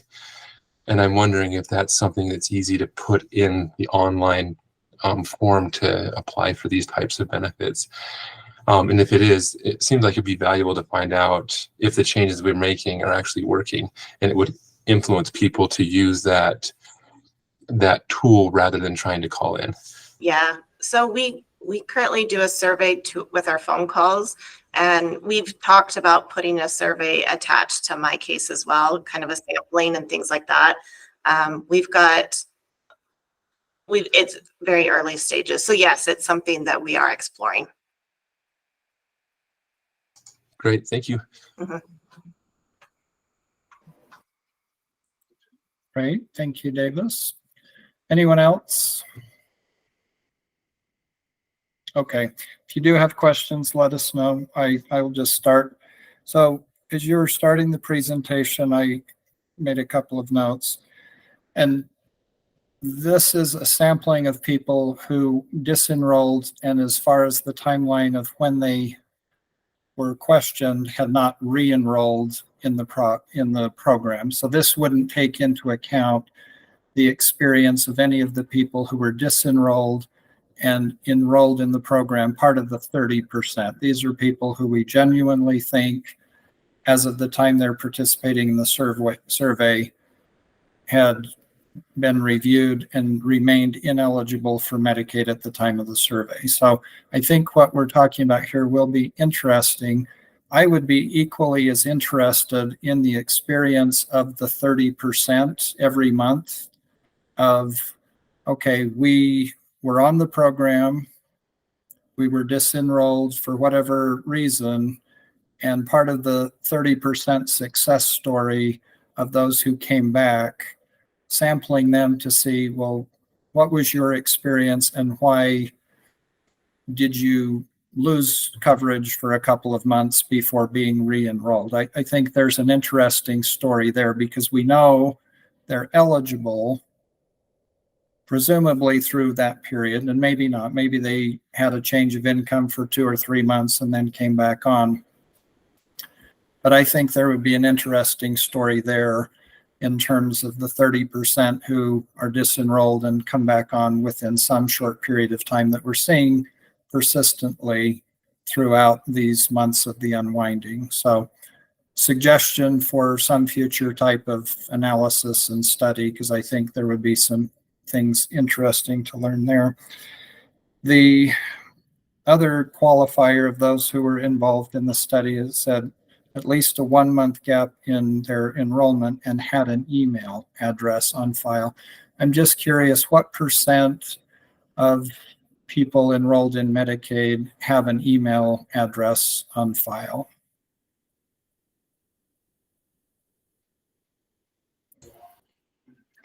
I don't know if anyone has that data or information to share. Do we know the I don't know that we have it readily available, but we could pull that information, Michael, and respond. Okay, sure. I mean, I'm yeah. kind of curious because if you're constraining it, I mean, I know you have to be able to contact the individuals to get the feedback, but if that number is 80+%, then I agree it's going to be a fairly representative sample. But to Stephanie's point, if that ends up being 20 to 25% of people enrolled in Medicaid, then you're missing the vast majority of people. And I just think that would be somewhat important in knowing how broadly to interpret the findings. So I think that would be helpful for me personally to know what we're looking at. Okay, in the report, and I'll jump around here a little bit. Let's see, page 12 of the PDF. I don't know if it's going to line up. I guess in terms of the printed report, it would be page 10. There's a question that says, did you attempt? Well, I think that's different than what I'm looking at. So that's page 12 of the report. If you can scroll up, that's what I'm looking for. Did you attempt to renew your Medicaid coverage? So I think this is a very interesting piece of information that 57% of people said they didn't even attempt to renew their Medicaid coverage, and 43% did. So as we're looking at the context of the report and people saying they're having whatever challenges or whatever their experience is trying to get their renewals submitted, evaluated, I'm guessing that that's going to be the 43% who are actually making some attempt to submit the renewal. Do the agencies have any insights or perspective as to why 57% would choose not to renew their coverage? Obviously, if you've got another job, and that's a pretty high percentage, it was over 30% felt like they had employer-sponsored insurance. So I think, that tracks for a high percentage of the 57%. But any insights or other observations, comments as to why we think so many people are just choosing not to attempt to renew their coverage? Because I think that clearly is a large contributor to our disenrollment percentages. Yeah, it is a good question, Michael. And actually, I think 2 pages lower, it can speak for itself because it did ask of that subgroup who did not attempt. At least, sorry, this is kind of on the fly, but I think this is I among people appreciate who did that. not attempt. Yeah.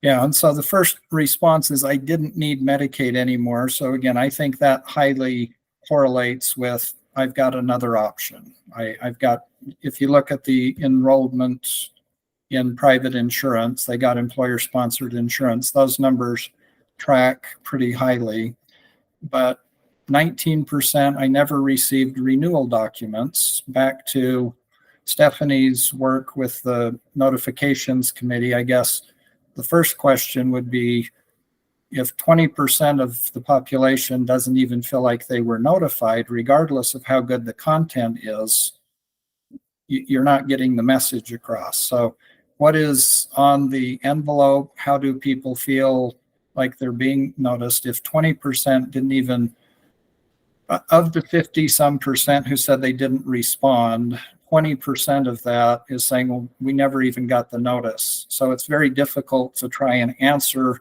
questions and fill out the information if you don't feel like you even got the document, much less able to read through it and speak to that. So Jen, I'll let you go. And then it looks like Emily, you've got maybe a relevant comment to this. I'll just react quickly to that.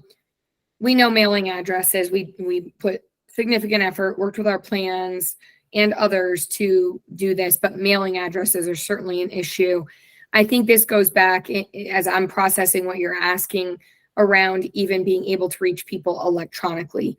If a mailing address changes more frequently than an email address, how many email addresses do we have on file? And what are our efforts to capture more of that so that electronic notices, if it is just literally it didn't get to that location, right? The right location. There is this other aspect of getting a piece of mail and like, not even seeing it, reacting, things like that, right? But yeah, it looks like junk mail, so I toss it. Yep. Yeah. And certainly we know we do that, right? So I think that's, we might look through our mail and not read it timely or read it at all. But I'm really looking into this connection, like thinking the email addresses and what can we do to capture more if people are willing to share those and use that as a factor in reaching people. The other thing I will just comment on is the conversations around text messaging that I think are still new to some of our conversations, but I'll just say that word and then stop. So thank you, Emily. Okay, Emily, go ahead, please. Yeah, I was just going to say along the lines, you beat me to it, but text messaging is something that from what the consumers I've talked to who have, haven't received the documents or received them and gone back and forth and asked for more information, or, this back and forth where then they lose track of it, which didn't have the required documents to complete the review. But I've heard a lot of people who are going back and forth.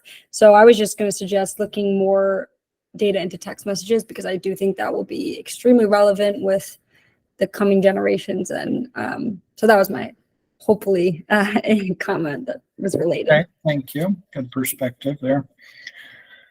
Okay, so that kind of gets to some of why people haven't responded. I think some of these, like the I thought or was told I would not qualify, I guess, I don't know how people without some type of access to the DWS EREP system know what percent of their income is at what percent of the federal poverty level. We don't just all walk around with a little badge knowing here's what the threshold is and here's where I am this month. So I'm kind of curious about how we think perceptions are generated that they wouldn't qualify, or if they felt like they were told. Obviously, if they say I didn't get around to doing the paperwork, the 14% there, that's nothing agencies have control over. But I think just trying to look at lessons learned, I am just kind of curious, and I'll put this out there. As you, as the agencies, got the feedback from this document, were there any things that you felt like, okay, that's something that informs us on how to better work with the populations, or some action items, takeaways? Obviously, you did the study, you're looking for feedback, what more you can learn. Just any general takeaways that you would like to share with us on the outside? I can comment, and then I don't know who else would like to add in, or anybody else. I think first of all, it's important to recognize from this feedback, but also from the months of learning that we've done through unwinding, and the feedback we've received even in this setting, for example, is really understanding what barriers people are facing and then working through how we're going to address those. And I think that is one important aspect that that we did get from this. I think this you just prompted a good question just now, Michael. Why did they not get the mailing, right? And since that time, and even in the context of issuing this survey, we had started asking ourselves these questions already. I'll use the text messaging, mailing, email, using my case more frequently as an alternative. These were things that were already being discussed and explored. We've been working on, like, what does that look like? How do we do those things? I think the other piece too is this work complements what we talked about earlier with regard to our notices committee, and that the forms are confusing. People get them and they read them and they might not know to respond. They might not even understand what action is required when they see that. And you know, I did find it interesting when people would say, oh, different colored paper, different envelope color, something like that. But what did that mean if you didn't understand the words? And I think we've been asked to research different things and have produced since that time many more materials in different languages. And we're looking at what that looks like for future steps as well. We're working on the notices committee. So I don't want to go on and on, but I think like those are just two like tangible things that we're looking at in order to approve things. The mindset of like process improvement and looking at automation and how we can improve even the systems and processes. And I don't want to speak with DWS, but they're taking big steps in that direction during a very, very busy time with regard to automating ex parte. I think that's good for our program and alleviate some of the challenges that the members are facing. So I think the one piece and last thing I'll close with is like this survey information is still relatively new to us and we are still processing it. This is our first forum. We're talking about it here. And so I think there's lots of ways we can continue to receive feedback and go through the questions that are asked here and have time to digest it and get your feedback on this as well. I think the forum of dialogue that we have with regard to what's being shared and how we viewed it and maybe some alternative ways that we can think through it together is helpful to be able to understand the information we gathered from this and what we could do as next steps. So I think those are a couple things. I don't know if there's things other people want to add. I do want to say there are some questions this doesn't answer for us either. Why are 30% of people claiming that they are uninsured, right? Why is that there, right? And we've been asked that question and we don't know the answer, right? We have hypotheses. But I don't know if there's things that others would like to say. Go ahead, Michelle. Yeah, I think just, going back to one of the things that Stephanie has brought up in the past in our work groups, and then I think also today in her presentation, just, I think our agency as well, working with DWS, and we currently are doing this, data analysis and looking at, some of the issues that are happening with our procedural terminations, right? So just doing further data analysis around, where are those common sticking points where we're seeing people drop off, and this is something, Stephanie, you've brought up a few times, is it at the verification checklist? Is there a very specific verification that's being sent and being asked for example, if someone's self-employed and I send them self-employment ledgers to fill out, is that where we're seeing a high number of closures occur because maybe those are too difficult? Like, we need to do, I think, some data analysis between the two agencies just to try to come up with where are those sticking points where people might be having some issues, and then just look at those, take a deeper dive and look and see, can we make some process improvements like you mentioned, Jen? I think we're always looking at ways to do that. I think, Melissa, you would say the same thing. You know, we're always trying to look at ways to improve processes. I think that's probably one that really sticks out for me with this. Okay. Thank you. All right. And for the sake of time, I'm just going to ask one more question and then we'll move on. Clearly, a lot of information here, a lot of opportunities for ongoing discussion. But Michelle, if you could scroll down to figure 8, I know that in your summary presentation, you had highlighted that 58% of the people looking for a question, so this is 16, yeah, PDF figure 8, 58% got an answer within a week. But it says here that 33% waited more than 14 days or were still waiting to get a resolution on their inquiry. And I'm just kind of curious, does DWS have a benchmark timeline for responding to people tracking inquiries, and any feedback or action items coming out of this point of feedback? Yeah.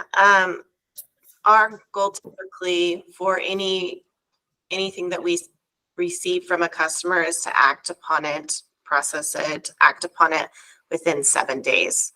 I think during unwinding, we've seen obviously an influx of workload. And so sometimes that 7 days hasn't always been met, but we try to respond to their process, whatever has been turned in within those 7 days. So I think one thing that's important to note is it says they're waiting for a resolution. So that doesn't always mean that a resolution will come within 7 days, because it could be that we got the review, but they needed more information. And so we have to send things back. If they don't turn it all back in, then there could be additional time. And so sometimes it will be longer than a 7-day period to get a resolution. And so sometimes that is the case, but our goal is typically around 7 days to respond to or process the verifications that are received. Okay, so that's good clarification. It's not just responding, it's resolving the complaint is the question. Yeah. So yeah.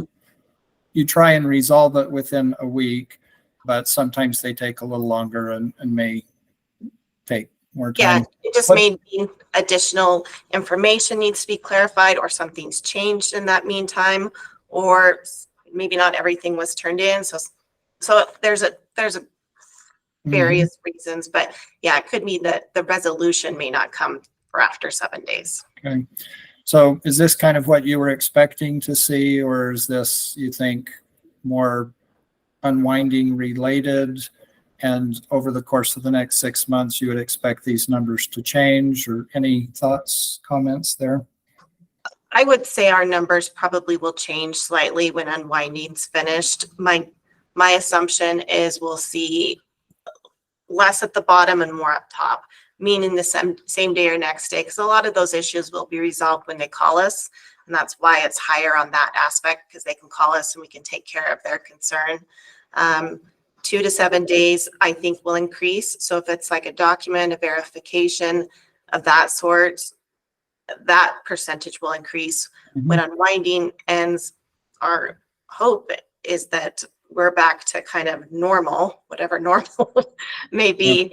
Yeah. And so I think 40% same day or next day. I mean, that seems very responsive. And I just kind of curious about those who may kind of lag on a little bit longer, and if that contributes to their, not getting renewed. Because maybe it is because it's complicated, but I appreciate your response. That makes good sense. So thank you.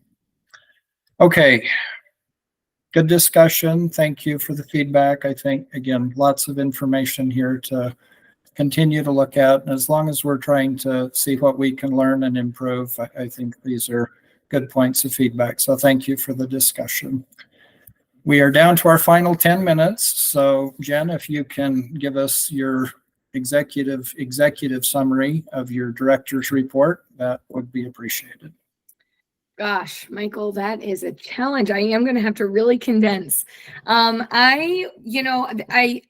Looking at the amount of time we have, and I'm going to try to keep it to actually within 5 minutes, I will give a verbal update on just some changes. We've been talking for months about the January 1st policy changes impacting 12 months of continuous enrollment for children.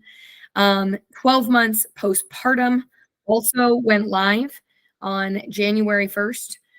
We transitioned a non-traditional benefit that about 45,000 adults were enrolled in to a traditional benefit package at that time.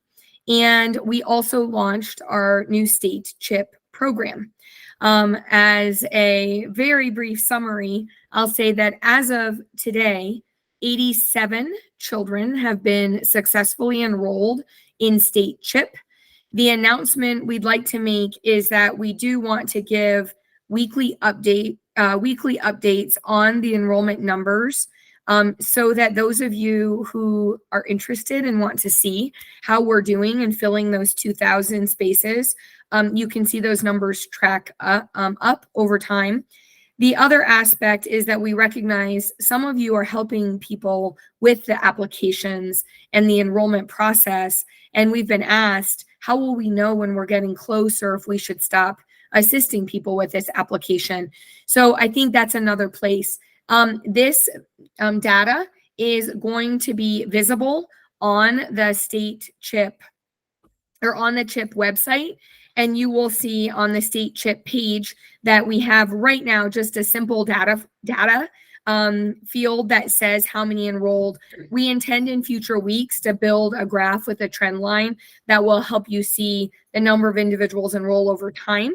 And we also intend to include a data point which will help us see the number of individuals who applied but did not qualify, and so that we're able to give you a sense of that as well. And so those are some data points we want to be able to share as we launch a brand new program. And of course, we have the opportunity to present in, I believe, a couple weeks with the Voices for Utah Children and the Coalition group and talk about some things. And you all have been great partners in launching that work. Just to keep moving, I will also say that Brian was able to present our governor's budget items to you last month. I will officially be presenting those, and the Medicaid team will be present next week on social services. Monday is our official day to present our building block requests. We are really passionate about the things that we have been able to put forth and believe that they really do improve the lives of the individuals that we serve, and are really wonderful requests to expand the service offerings that we have to support our Medicaid enrollees. The first, I'm just going to cover these quickly, and then I want to cover one item that happened yesterday, so you're aware of that, an item that happened in social services. But I'm going to go through our items that we're going to request. Number one is a modification of our current justice-involved waiver amendment to align it with our CMS guidance that was released last year. This does a number of things. It changes the 30-day pre-release. So what this benefit is it allows justice-involved individuals who are in a public setting, public jail, public prison, to become Medicaid enrolled 90 days before release from that setting. It offers a benefit of physical health, behavioral health, and substance use treatment, and offers comprehensive case management for a warm handoff into the community when they transition. It also requires that the individual leave with a 30-day supply of medication in hand as the individual leaves this setting. We are working on this with CMS right now. We are hopeful for funding to be able to implement these changes and hopefully have approval for a justice-involved waiver in the future. A nice pairing with this is a housing request that expands, offers three different things. Our homeless supports request is what it's called, but it has two different housing benefits outlined in it. One is an expansion of our existing housing related services and supports waiver, which is a service that we today has benefited 600 TAM eligible members in helping them with some transitional housing supports things, which are things like first and last month's rent and application fees and things like that. We would like to expand this to our justice involved population and eligible adult expansion members. The second piece we would like to request is up to 6 months of rent of supported housing for the same exact population that would be qualified for HRSS. This would be our TAM population, our adult expansion population, and our justice involved population who meet the qualifications for homelessness or at risk for homelessness. The next piece of this is a request for intensive case management as well, which of course is needed for successfully managing the needs of this population.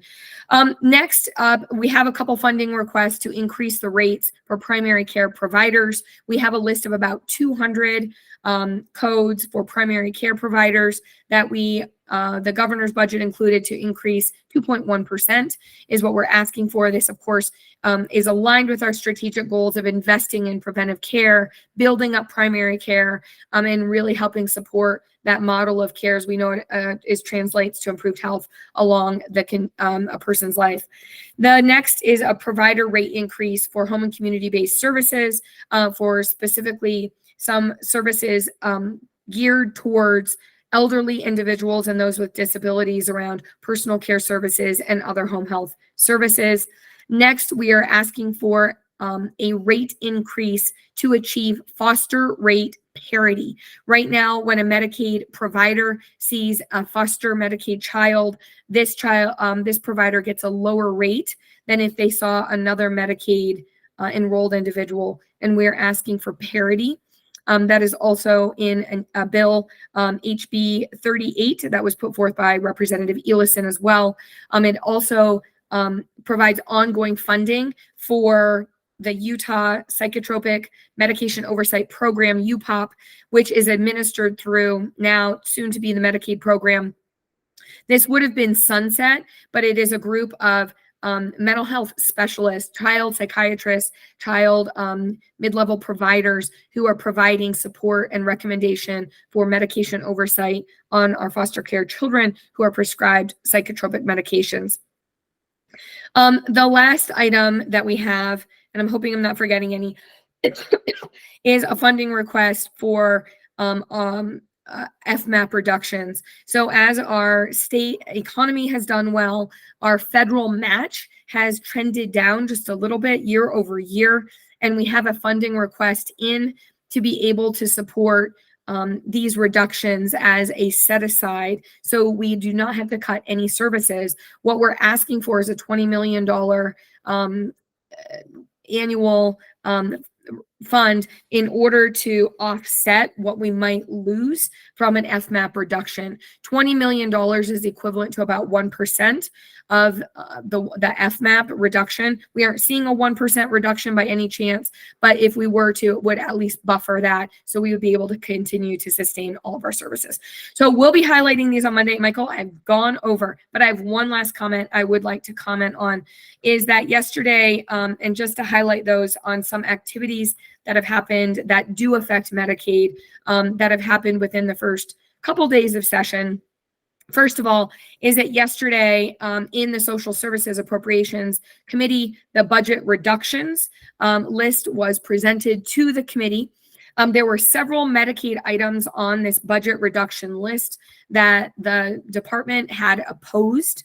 The committee did vote to pass all the budget reductions that were proposed, and subsequently we saw budget reductions pass for, and I will go through these very quickly, the UPP program, which is the Utah Premium Partnership Program for Health Insurance. We saw a budget reduction pass for reducing the eligibility for about 130 breast and cervical cancer patients. There was a motion, this also included the end of the emergency only Medicaid program for certain children under the FPL of 200%. It also eliminated the state funded DISH program. It also eliminated the state funding that went towards the graduate medical education program as well. There was an opportunity, there is an opportunity for the department to speak on behalf of these reductions that were put through committee yesterday, and we will be speaking to those on Monday to speak in defense of these items. So I wanted to let this group know there has been some activity that has occurred.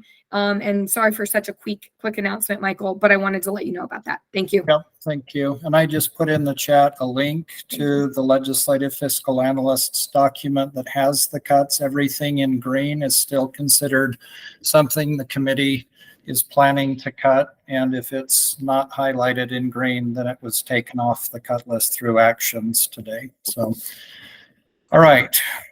Good, quick summary. Jen, thank Hey, you. real quick, Michael, this is Brian. So yes, green, in this case, green is bad, right? Green is bad as Okay. of right now. Again, EAC still has the ability to consider the subcommittee's actions, but the committee yesterday adopted the whole list in its entirety without any debate. Today's meeting, they added some of the things back into the base budgets, if you will, or saying they're not adopting the cuts, which gets confusing. So if it's not highlighted in green, it's safe, subject to a presentation on it still remaining not cut. On Monday. Okay, thanks. Okay. All right. With that, we will plan to end our meeting, and any other comments we'll try and have in our February discussion. But thank you all for your presentations, your participation and comments, and appreciate everyone's joining in on the committee today. So thank you.